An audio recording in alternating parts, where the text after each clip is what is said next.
Ladies and gentlemen, welcome to today's episode. Carry on, my wayward son. There'll be peace when you are done. Lay your weary head to rest. Don't you cry no more. Da-na-na-na, da-na-na-na. Once I rose above the noise and pollution. Something done that already fucked up these lyrics. Fuck boneless wings and vegans. You can all suck a dick. Even if it is gender neutral. I don't know why we threw that last bar in there, ladies and gentlemen. Welcome. Coming in hot on a Monday, ladies and gentlemen. Coming in hot with some Kansas. A little bit of Kansas for you. Oh, yeah, ladies. Oh, yeah. And gentlemen. That was weird. I just said ladies. All right. We're already getting weird. It's not even Wednesday. We're hitting a weird place in our world, ladies and gentlemen. A weird place. Listen, I know I've said this before. Whenever I'm feeling too good about life, I like to go on Twitter. And then I like to read through some shit and then remember all the toxicity, you know? It keeps me warm, you know, the toxicness, a little bit of that radiation. You get a little chilly. Listen, here's a pro tip. You trying to save money on a heater? Or, you know, going to Texas when there's the next winter storm, you need to get warm. Instead of starting a fire, a traditional fire on the Boy Scout way, go on Twitter and just start reading all those toxic questions or toxic comments that you're going to see all over. And you know what it's going to do? It's going to raise your body temperature from the radiation and hate.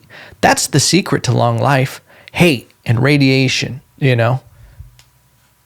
It's a pro tip for you kids whenever you get cold. Whenever it gets colder than a witch's titty, go on that Twitty. Bars, ladies and gentlemen.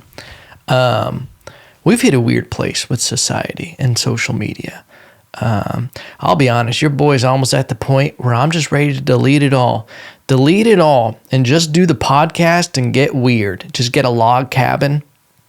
Just do the podcast. I don't know, drop like 3 or 4 episodes a day, you know, putting out like 28 episodes a week, you know, starting a covenant, getting weird, you know, a little community of my own, and that just live out in the woods and just barter, you know, beads, hunt, get some furs that I can trade with people in town. I don't know, start a colony. And just start over. Maybe in the great Pacific Northwest, somewhere deep in there with Sasquatch, you know. Sometimes I just feel like doing that, just getting the fuck away. Because I feel like it's gotten so silly, everything. I like how I haven't really stated anything. I'm just being so broad. That's how you got to be in society now. Just super broad so they can't pin anything on you.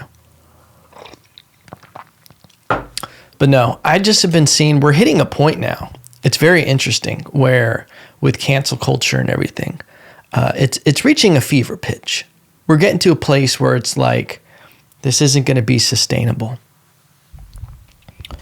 And I saw this thing where I think she's a comedian, writer, where she was posting some bullshit about it's the virtue signaling for me that gets me going, is when people want to listen.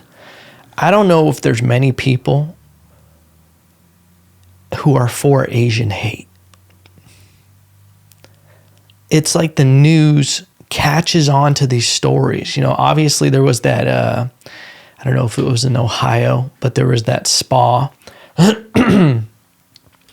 where a young man decided he was fed up and went and shot up a spa. And apparently the majority of the people there were Asian. And it got taken into this Asian hate. And they made all these claims. All the evidence pointed that it wasn't anything related to that. It was pointed that he had a sexual addiction. He never had one thing publicly that he didn't like Asians, and he wanted this to end. Is there an uptick in Asian crime? Yeah, I think there has been since coronavirus. And is it ignorant and sad? Obviously, you know. But people want to call you racist or ignorant. Man, why do I have so much gravel in my throat right now? I feel like I should be doing a Coors Light commercial right now rather than getting way too serious on a Monday. This is just what's on my mind. This is what's on my mind because it's going to go somewhere. There's going to be a payoff for this, ladies and gentlemen. Stick with me. I'll feed you, baby birds. You start seeing this, you know. But the news loves gripping on to these very hot topics and starting movements and just trying to feed it. Anything ever since Trump was out, they just have this little ember of hate and of division, and they just keep like trying to stoke the flame. We got to keep this hot. We got to keep it hot. Because guess what?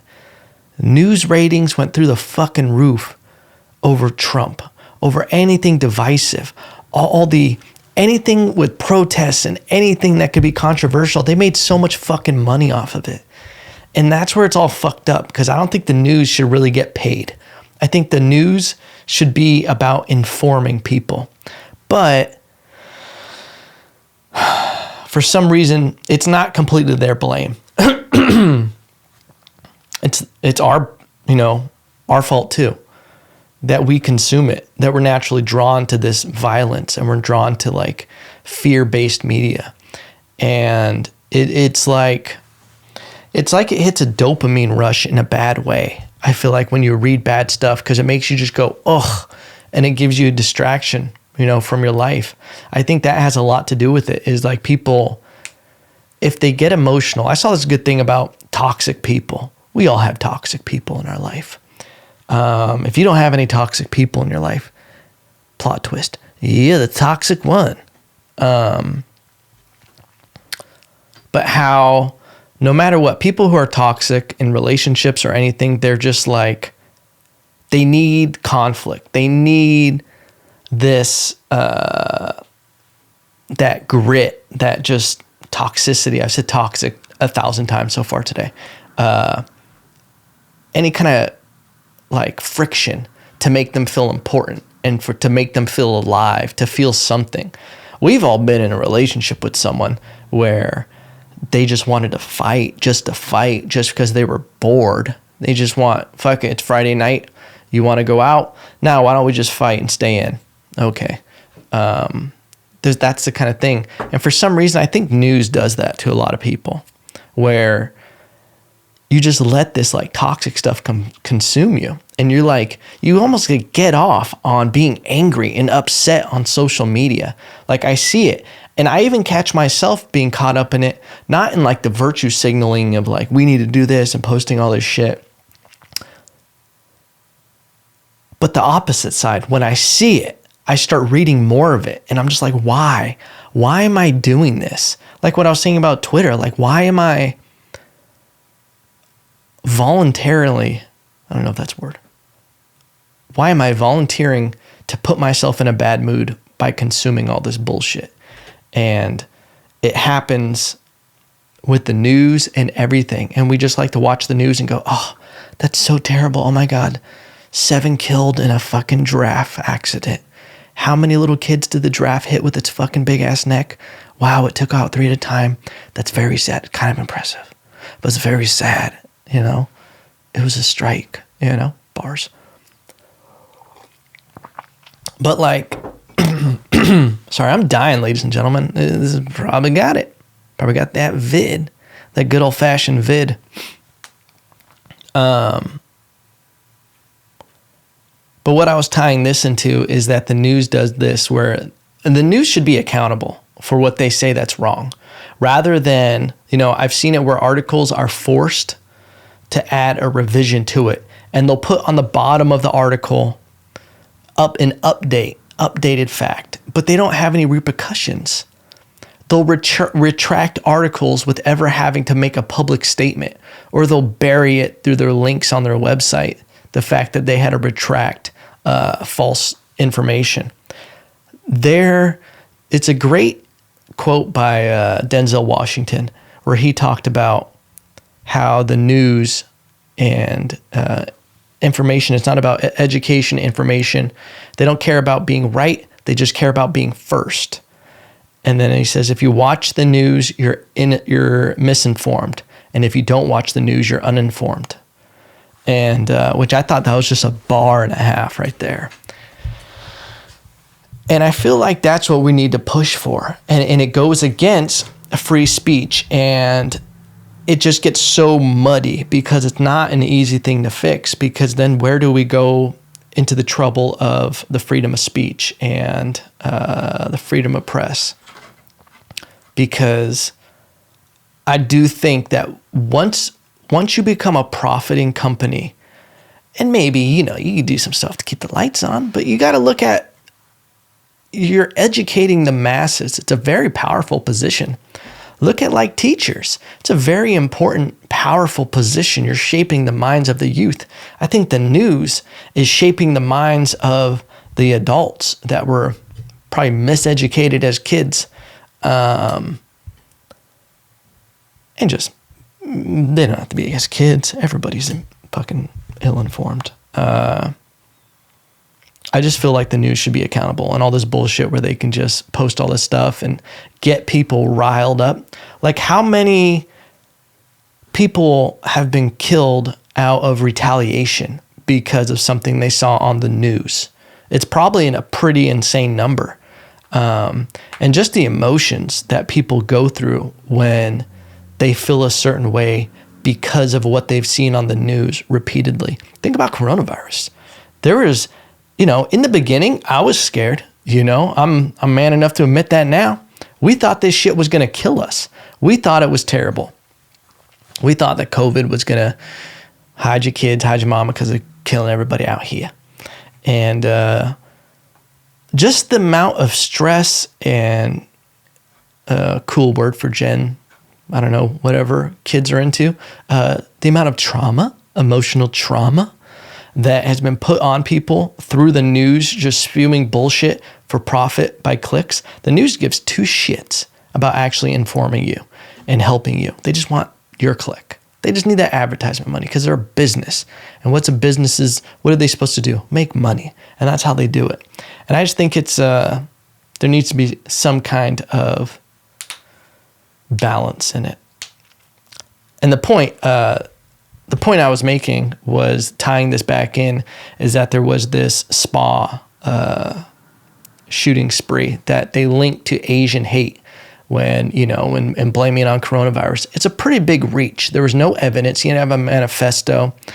And while I do think there are people who are ignorant and have attacked Asians because of, COVID and everything like that, it's terrible. I don't know if this was one of those cases. And it's really irresponsible to run with that and to turn it into that and start a wildfire. Because it's more division. It's more division instead of unity. And then it's like we learn fucking nothing from, the election and everything like that, and how divisive everything can be. We're going to really be speaking a different language in like 10, 15 years. We're going to be in fucking, I don't even know. I'm going to be working in a field somewhere for the Russians or for China because of this shit. Like, we really are so focused on these little micro shits and canceling people and all of this stuff rather than actually fixing real problems in our country. Because we're going to get invaded. I don't know if you guys know that, but Russia is getting a little crazy. North Korea is getting a little crazy. China is getting a little crazy. And we're over here giving two shits about Pepe Le Pew and fucking the fast mouse from Mexico, Speedy Gonzalez.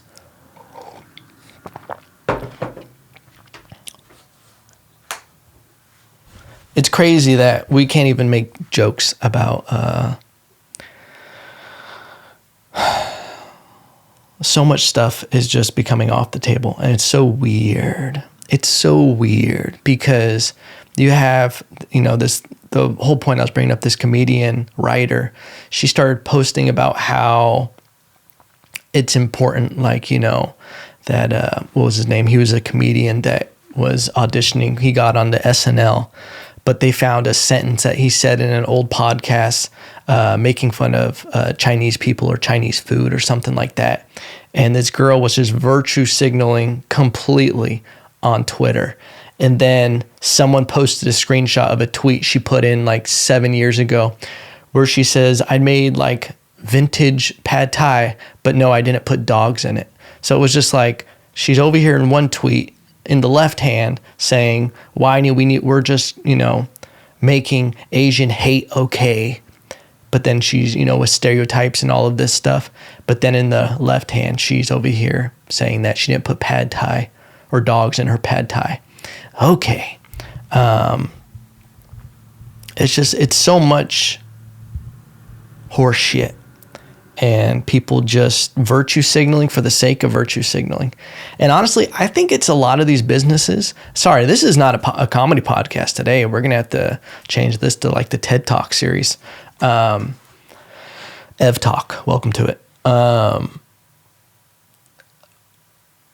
All these companies, I think when, they have to virtue signal so hard and put out these like statements and these hashtags and all this shit, I think it's just so they don't get looked at. Just like they don't want anybody to even go, what about those guys? They're not complying. Like that's what it's all about. It's just compliance. And it's so fucking weird. Do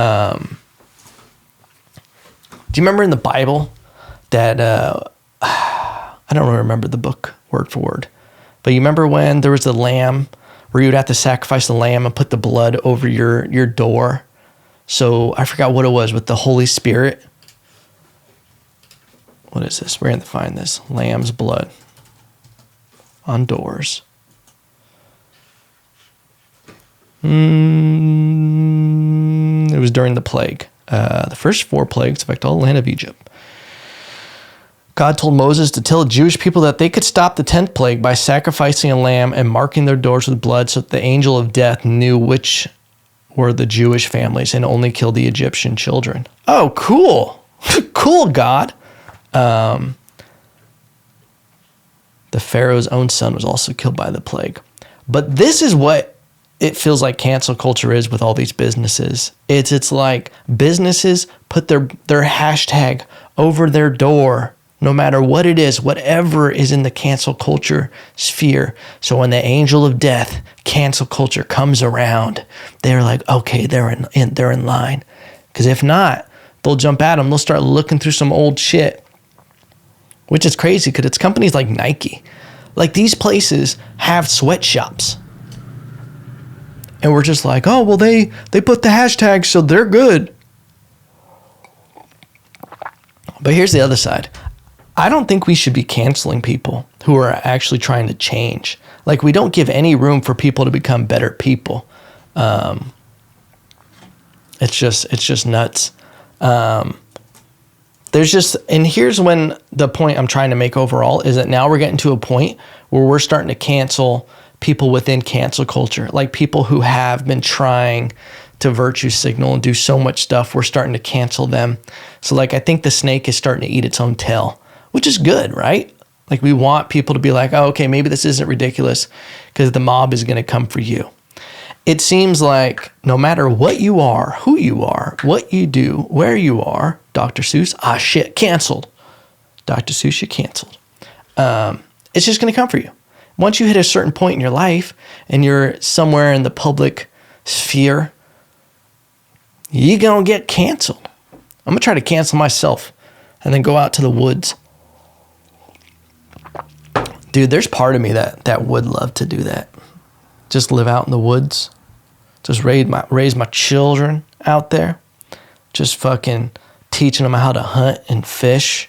Have a pet squirrel and shit. I'm ready for that, you know?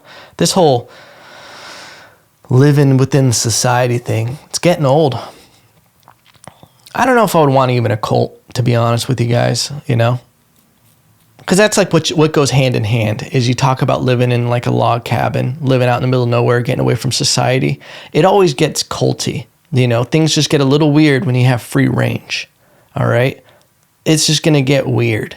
There's no nucleus. There's no middle ground. And it's like, it's only a matter of time before someone throws out a crazy rule where they're like, hey, I should probably fuck the brides the night before they get married. I don't know. I'm kind of the elder of the cult. So like that should be a thing. Isn't that nuts? That's like got to be like cults are just pyramid schemes for dudes to fuck brides. 100%. 100%. That's what they're about. I remember there was one in Puerto Rico when I lived there, and it was a dope place, a dope building. Listen, they almost got your boy in the door before I found out what the building was. It had a giant T-Rex that you could see from the freeway and a giant great white shark going up and down this entire building. Like the entire side of it was like a painting mural of a great white shark. And maybe it was a metaphor that was like the great white shark is just going to fuck your bride. That's what I got from it, because ultimately that was one of the rules of the cult. When I like asked someone about it, they're like, oh yeah, the night before people get married within his cult, he marries them, but he also sleeps with the bride, you know? It's just like, what person in their right mind is, well, obviously if you're joining a cult or a pyramid scheme, you're not all there. Okay, you're a little distracted by something. But could you imagine going to like a dinner party? First off, hashtag roast dinner parties. And some dude's like, oh yeah, we're part of the Red Hawks. And you're like, oh, what's that? Cult? Oh, okay. What do you gotta do? Is this your girl? Yeah. You guys married yet? No, fiance. Perfect. Only one way to get in, and you guys could do it. Be like, all right, thanks. I'm going to go talk to someone else at this dinner party. Dude, dinner parties are weird. Dinner parties are weird. Dinner parties and networking events, not for your boy. So I'm not good at small talk if we really don't have anything in common. Okay? I can do it. I can do the dance, but I just don't want to. It drains me.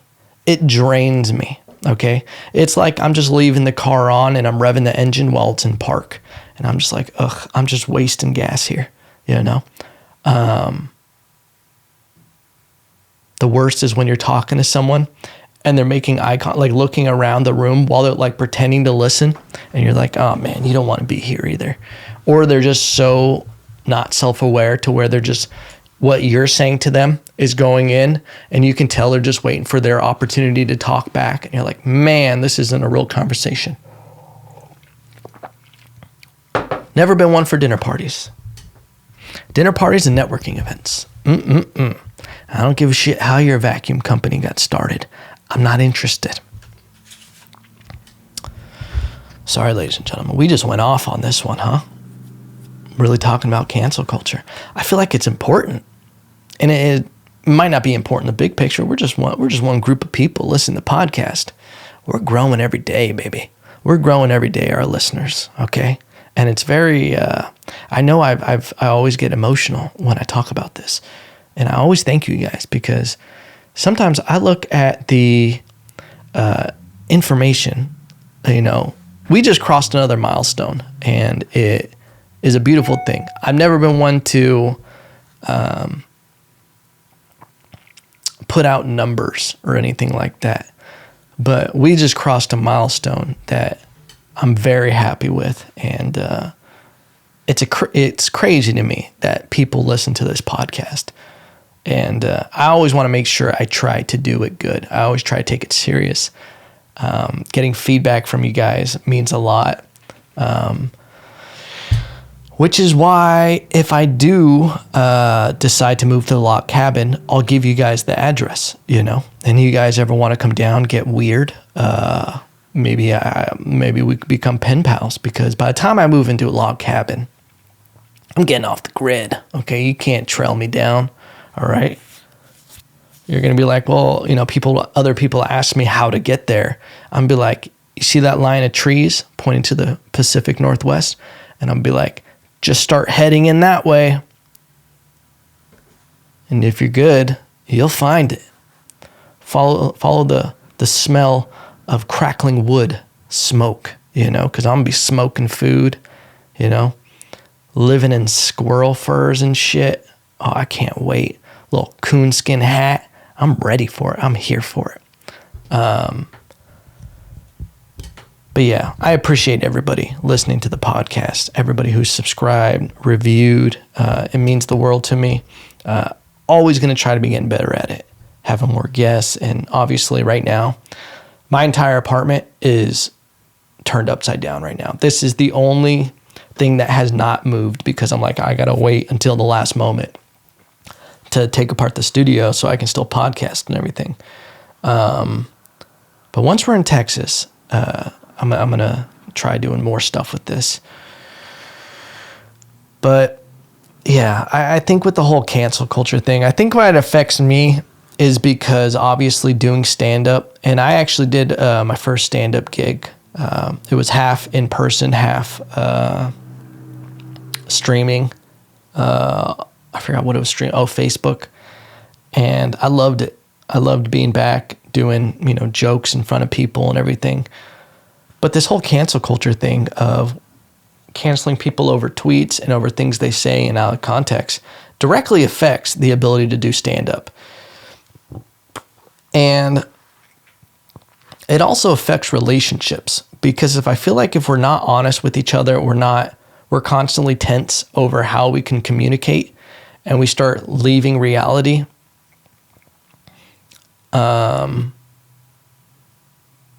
It waters down relationships. It waters down our ability to have rapport and camaraderie in each other. And I think that's like what life is all about. If I'm going to summarize this in a Kumbaya way, I feel like the biggest thing you can have in your life is good relationships with people, whether it's family, or friends or a significant other.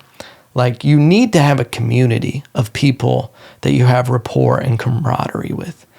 And I think the more we start limiting the way we can interact and the way we can talk to each other and the way we can joke around and really have real love and be real people, if we start limiting that, we're going to lose the foundation of what makes life good, because it's like the tale as old as time. People think money brings you happiness. People think like, oh, once you have this will make me happy. That's like why once, people become famous and celebrities and they get rich or they get the lottery, they're never happy. Some of the most miserable people on this goddamn planet are trust fund babies. Why? For one, they have no fulfillment because they didn't earn anything. So they don't even have that confidence in themselves or that sovereignty that that's who they are. And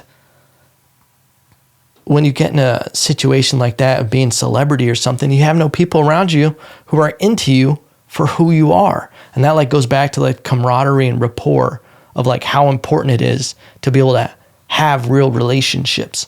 And I think the first step in the door is communication. And the more we become word police, obviously this is very dramatic for now, but this is where it could go, is when we start outlawing words and speech and everything like this based on false beliefs about them. Once we start classifying words as hate and violence, ones that aren't necessarily that, like we just start grouping things, because when does, dude, I saw it with my Instagram account from when I got reported for bullying vegans. Fuck you, fucking carrot eaters. I eat carrots too, okay? No offense. Once we start considering things bullying and we start calling them violence and provoking hate, it starts becoming a whole new world of censorship. And that's when it's going to get weird. We're going to slowly boil ourselves where we're just like, oh shit, how did we end up here? And it's like, I hope the next few years, I don't know why this just jumped in my head, but Joe Biden tripping going into the plane. That, I don't know why. because I wanted to say if we keep tripping up words or something. And then I thought about Biden tripping up words. And then I thought about Biden tripping up the stairs. By the way, if you haven't seen that video, it's very sad. I'm not laughing at him. It's just, he fell up a stairs. That's very hard to do, especially 3 times. And I just feel bad for the man. Okay, I saw opportunities to make memes and everything, and I didn't, because that is an old man who should be enjoying his retirement and eating applesauce and enjoying his grandkids. Why people decided that he was the one that should be leading the free world, shame on you, all right? Silence is violence on electing Joe Biden. Because that man is supposed to stare down Russia, China. That man got taken out by the wind, okay, and never really recovered. But anyway, ladies and gentlemen, that'll probably get me canceled because now I'm bullying Joe Biden, our president. Some people are like, he's not my president. He is, ladies and gentlemen. Unless you're in a different country, technically, he's not. But ladies and gentlemen, thank you for joining me on this episode. We got a little too serious, but you know what? It is what it is. I'm very passionate about people being able to say what they want to say. Obviously, if you're a hateful person, go fuck yourself. But if you're just trying to make a joke or make people laugh or enjoy a relationship, people make jokes, okay? And you got to learn how to take them. Dude, there's nothing worse than when someone can't take a joke. Can't be my friend, pal. Can't be my friend, pal. I will see you all Wednesday. And remember, I love you.